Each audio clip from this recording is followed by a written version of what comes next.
Cuando terminé la universidad, lo único que quería era independencia. No importaba si el lugar era pequeño, no importaba si era viejo, solo necesitaba que fuera mío. Y cuando encontré ese estudio en el último piso de un edificio de 3 plantas en el centro de la ciudad, pensé que había tenido suerte. La renta era barata, quedaba cerca del trabajo, y para un chico de 23 años cargando deudas estudiantiles y sin ahorros, eso era más que suficiente para firmar el contrato sin pensarlo 2 veces. El apartamento era sencillo, una sola habitación, cocina pequeña, baño justo, lo esencial. Tenía una única ventana que daba hacia un callejón estrecho, tan angosto que apenas cabía un carro de lado. Al otro lado del callejón había otro edificio casi idéntico al mío. Durante el día, ese pasaje casi no recibía luz. De noche, era oscuridad total. Eso nunca me molestó, al menos no al principio. En ese tiempo trabajaba de bartender en un bar del norte de la ciudad. Terminaba tarde. Llegaba a casa entre las 2:30 y las 3 de la madrugada, calentaba algo rápido y me quedaba dormido mirando el teléfono. Era una rutina extraña, pero era la mía. Todo cambió una noche. Aproximadamente un mes después de haberme mudado, había llegado como siempre, me quité los zapatos, encendí la luz del techo y en ese momento algo al otro lado del callejón llamó mi atención. Un movimiento, apenas perceptible, como si una cortina se hubiera movido en la ventana del edificio de enfrente. Me quedé paralizado, miré fijo, pero no había nada. La ventana estaba oscura y quieta. Me convencí de que había sido el viento, o quizás yo mismo al abrir la puerta había generado una corriente de aire. Me fui a dormir sin darle más vueltas, pero la noche siguiente ocurrió de nuevo. Exactamente en el mismo momento en que encendí la luz, la cortina al otro lado se movió. Esta vez no tuve dudas. Vi claramente una mano que jalaba la tela hacia un lado y luego la soltaba despacio. La habitación del otro lado estaba completamente a oscuras. No podía ver quién estaba detrás de esa cortina, solo esa mano, apareciendo y desapareciendo en fracciones de segundo. Lo que más me inquietó no fue el movimiento en sí, fue darme cuenta de que nunca, en todo el mes que llevaba viviendo ahí, había visto encendida una sola luz en ese apartamento. Siempre oscuro, siempre vacío. Esa noche dormí mal. Durante la semana siguiente empecé a prestar atención de manera consciente, y lo que encontré me heló la sangre. Cada noche, sin excepción, la cortina se movía a los pocos segundos de que yo encendiera mi luz. No importaba si era la lámpara del techo, la luz tenue del sofá o incluso la pantalla del televisor. Cualquier fuente de luz en mi apartamento provocaba el mismo resultado: una separación lenta en la cortina, un vistazo fugaz hacia la oscuridad del otro lado, y luego el cierre silencioso de la tela. Decidí hacer una prueba. Una noche llegué a casa y no encendí nada. Me quedé parado en la oscuridad, completamente quieto, mirando hacia la ventana del otro edificio. Pasaron 10 minutos, 15. Nada. La cortina no se movió. Entonces encendí la pequeña lámpara que tenía junto al sofá. La cortina se abrió de inmediato. Alguien me estaba observando. Ya no había forma de explicarlo de otra manera. Intenté razonarlo. Quizás era un vecino que simplemente gustaba de mirar por la ventana de noche, pero eso no explicaba la sincronización perfecta. No explicaba por qué cada vez que yo llegaba, la cortina respondía. Era demasiado preciso para ser coincidencia. Fui a hablar con el arrendador.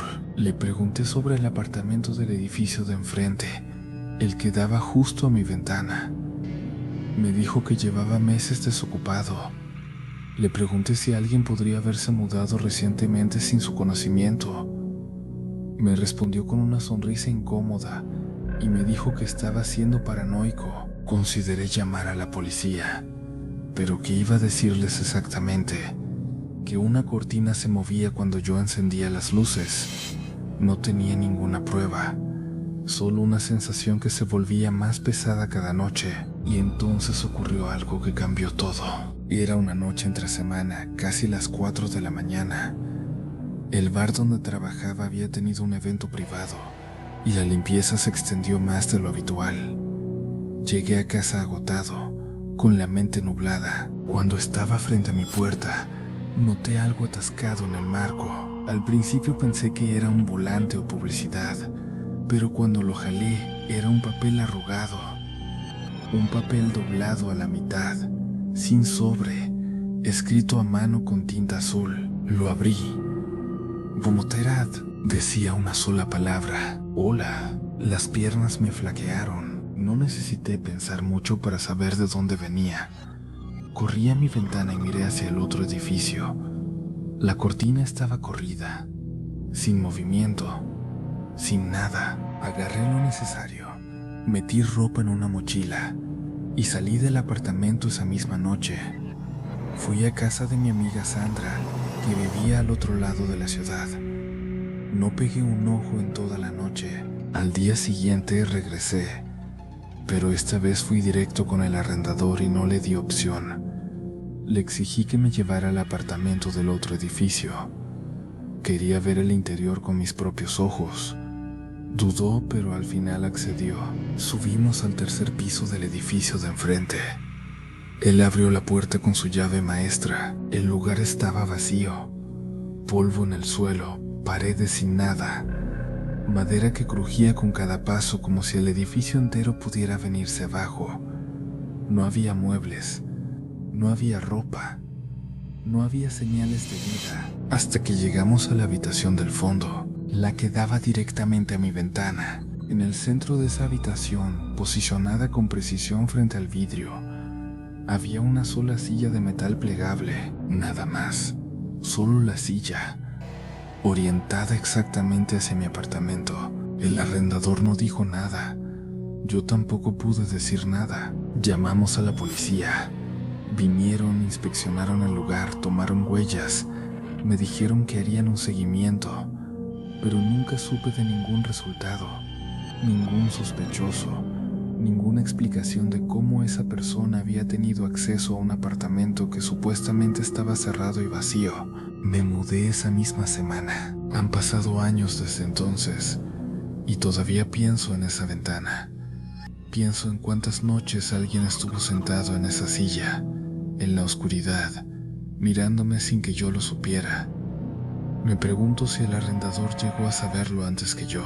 Me pregunto si fue él mismo, aunque me cuesta creerlo, porque no tiene sentido que hubiera llevado a la policía ahí si tuviera algo que ocultar. Pero sobre todo, me pregunto cuánto tiempo habría continuado si yo no hubiera encontrado esa nota, porque esa nota era un mensaje, y no era un saludo, era una advertencia de que ya estaba listo para que yo lo supiera. A veces me despierto de noche, en medio de la oscuridad, con la certeza de que hay alguien mirándome, y lo peor es que ya no puedo saber con certeza que no es así.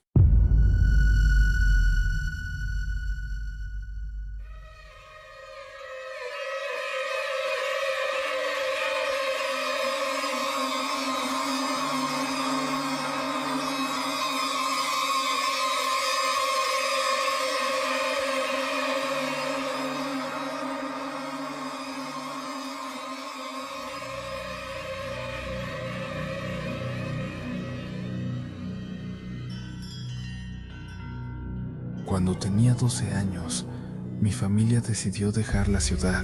Mi padre siempre había soñado con vivir rodeado de naturaleza, y cuando encontró ese terreno en una zona rural del sur, no dudó ni un segundo. Era una propiedad grande, rodeada de bosque de pinos denso, a kilómetros del pueblo más cercano. Silenciosa, aislada, exactamente lo que él quería. La casa era antigua, construida décadas atrás. Tenía todo lo que uno esperaría de un lugar así. Pisos que crujían con cada paso, un ático que nadie quería explorar y una bodega desvencijada que estaba a unos 10 metros de la puerta trasera. Esa bodega había pertenecido al dueño anterior y estaba llena de herramientas oxidadas y cachivaches viejos. Mi padre siempre decía que algún día la limpiaría, nunca lo hizo, y con el tiempo simplemente dejamos de acercarnos a ella. Todo parecía normal durante las primeras semanas, hasta aquella noche de entre semana, cerca de la medianoche. Yo estaba en mi cuarto leyendo con una linterna debajo de las cobijas cuando escuché a Bruno ladrar. Bruno era un labrador color café, tranquilo por naturaleza, del tipo de perro que le movía la cola hasta los extraños, pero cuando ladraba así, con esa urgencia, significaba que algo no estaba bien. Me levanté despacio y me asomé por la ventana. Bruno estaba en el patio trasero, con el cuerpo rígido, los ojos fijos en la bodega. El sensor de movimiento de la puerta trasera estaba encendido, proyectando sombras largas sobre el césped. No vi a nadie, pero Bruno no paraba. Esperé un rato hasta que se calmó. Luego volví a la cama diciéndome que había sido algún animal del bosque. A la mañana siguiente encontramos huellas, botas, marcadas profundo en la tierra húmeda entre la casa y la bodega. Mi padre las estudió un momento y luego dijo que probablemente había sido algún vecino pasando por el terreno o algún vagabundo de paso. Intenté creerle, pero algo en esas huellas no me dejaba tranquilo. Durante las semanas siguientes, Bruno ladró varias veces más hacia la bodega, siempre de noche, siempre con esa misma urgencia, y cada vez que salíamos a revisar no encontrábamos a nadie, pero las huellas siempre volvían, y lo más extraño era que siempre llegaban hasta la bodega, nunca salían de ella, como si quien fuera que dejaba esas huellas entrara y no saliera. Una noche, pasadas las 2 de la madrugada, me despertó el sonido de pasos sobre la gravilla fuera de mi ventana. Me quedé paralizado debajo de las cobijas, escuchando. Los pasos se detuvieron, luego continuaron, moviéndose en dirección a la bodega. Me armé de valor y me asomé por las persianas. El sensor de movimiento se activó y ahí estaba un hombre alto, parado junto a la puerta de la bodega. Llevaba lo que parecía ser un abrigo gris sucio, viejo y raído. Su cara quedaba en sombras, no se movía, solo estaba ahí, parado, como si estuviera esperando algo. Entonces la luz del sensor se apagó y él desapareció en la oscuridad. Fui corriendo al cuarto de mis padres. Mi padre agarró su rifle y salió al patio. Revisó cada rincón. Nada. El hombre se había ido, pero las huellas seguían ahí, frescas, llegando directo hasta la puerta de la bodega. Esta vez mi padre decidió entrar, quitó el candado, jaló las puertas y alumbró con su linterna. Herramientas oxidadas, lonas viejas apiladas en las esquinas, nada fuera de lo común, ninguna señal de que alguien hubiera estado dentro. Esa noche mi padre puso un candado nuevo y reforzó las puertas. Por un tiempo todo quedó en calma, pero un mes después, Bruno desapareció. Buscamos por todos lados. Recorrimos el bosque, preguntamos a los vecinos más cercanos, revisamos el camino principal. Nada. Bruno simplemente no estaba. Yo no podía dormir. Me quedaba mirando el techo pensando en él, en el hombre del abrigo gris, en las huellas que nunca salían de la bodega, y entre esos pensamientos el sueño nunca llegaba. Esa noche, cerca de las 3 de la mañana, escuché crujir la puerta trasera. Me senté en la cama, salí al pasillo en silencio. Mi padre ya estaba ahí, rifle en mano, mirando hacia la puerta trasera. Nos miramos sin decir nada, avanzamos juntos. El sensor del patio se activó y ahí estaba el hombre otra vez, pero esta vez no estaba solo. En una mano sostenía un cuchillo, en la otra el collar de Bruno. Sentí que el suelo desaparecía debajo de mis pies. Esa clase de miedo que no es solo miedo, sino algo más profundo. Algo que te convence de que el mundo que conocías ya no existe. Mi padre gritó y levantó el rifle. El hombre giró y corrió hacia el bosque como si conociera cada árbol, cada raíz, cada sombra entre los pinos. Llamamos a la policía. Vinieron con linternas y perros. Rastrearon el perímetro del terreno. Se internaron en el bosque. No encontraron al hombre, pero encontraron otras cosas. Dentro de la bodega, alguien había despejado el suelo de tierra, y en ese suelo había símbolos tallados, imágenes crudas, perturbadoras, que ninguno de nosotros supo interpretar. En una esquina había un montón de huesos de animales, esperábamos, y detrás de un panel falso en la pared, escondido con cuidado, había una mochila. Dentro de esa mochila, billeteras, relojes, ropa desgastada, cosas que claramente no pertenecían a una sola persona, pertenencias de múltiples personas que nadie había reclamado. Y debajo de todo eso, una libreta, páginas y páginas escritas con letra irregular y apretada, símbolos que se repetían, frases sin sentido aparente, y entre todo ese caos, dibujos, casas, familias y ojos por todas partes. Los policías lo tomaron todo como evidencia. Esa noche, mientras empacábamos para irnos, me acerqué por última vez a la ventana de mi cuarto. El patio estaba quieto. La cinta policial rodeaba la bodega y se movía suavemente con el viento nocturno, pero justo más allá, a unos 3 metros dentro del límite del bosque, vi una cara. Parpadeé. Ya no estaba. Grité el nombre de mi padre con toda la desesperación que tenía dentro. Él entró corriendo al cuarto, agarró el rifle y salió al patio disparando hacia los árboles, gritando como alguien que ya no tiene nada que perder. Era la rabia de un padre que había visto suficiente, que había tolerado demasiado, que había perdido a su perro, su tranquilidad y su sensación de seguridad dentro de su propio hogar. Nos fuimos días después, para siempre. Nunca supimos quién era ese hombre. Nunca supimos a cuántas familias había observado antes que a nosotros. Nunca supimos qué le pasó a Bruno. Y hasta el día de hoy, cada vez que veo un bosque de noche desde una ventana, tengo que recordarme a mí mismo que no hay nadie mirando desde adentro.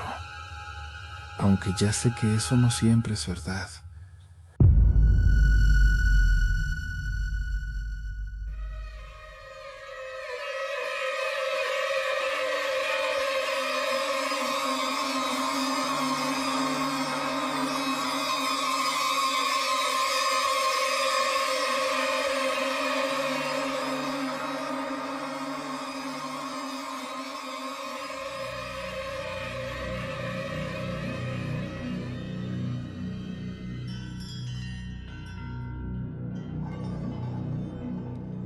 Teníamos 22, 23 años. Acabábamos de terminar la universidad y queríamos desconectarnos de todo por un fin de semana. Éramos 5. Yo, mi amiga Valeria, mi amigo Diego, su hermano menor Sebastián y la novia de Sebastián, Camila. Planeamos un viaje a una zona montañosa al norte del país, dentro de un parque nacional donde los árboles crecían tan juntos que el sol apenas llegaba al suelo, sin señal de celular, sin electricidad, sin nada que nos conectara al mundo exterior. Exactamente lo que queríamos. La primera noche fue perfecta. Llegamos al atardecer. Encontramos un claro junto a un lago pequeño con espacio justo para 3 carpas. Encendimos una fogata, cocinamos, contamos historias. Nos reímos hasta tarde mirando las estrellas. El silencio del bosque se sentía como una manta, tranquilizador, casi medicinal. Fue la segunda noche, cuando todo cambió. Eran cerca de las 11. Estábamos todavía alrededor de la fogata cuando Diego se tensó de repente y señaló hacia los árboles.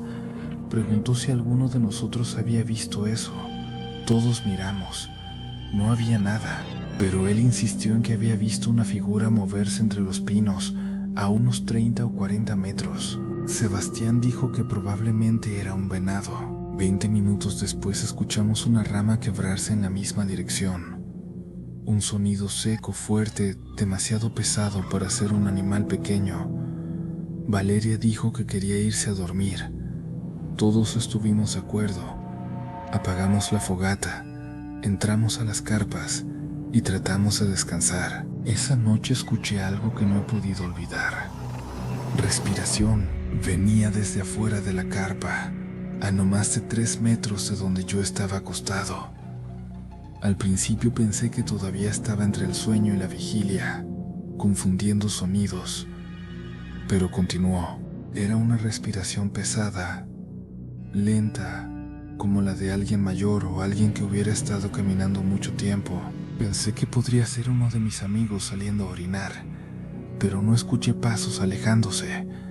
No escuché nada más, solo esa respiración moviéndose despacio alrededor de la carpa, de un lado al otro, como si estuviera inspeccionando el perímetro. Estiré la mano hacia mi linterna, pero no me atreví a encenderla.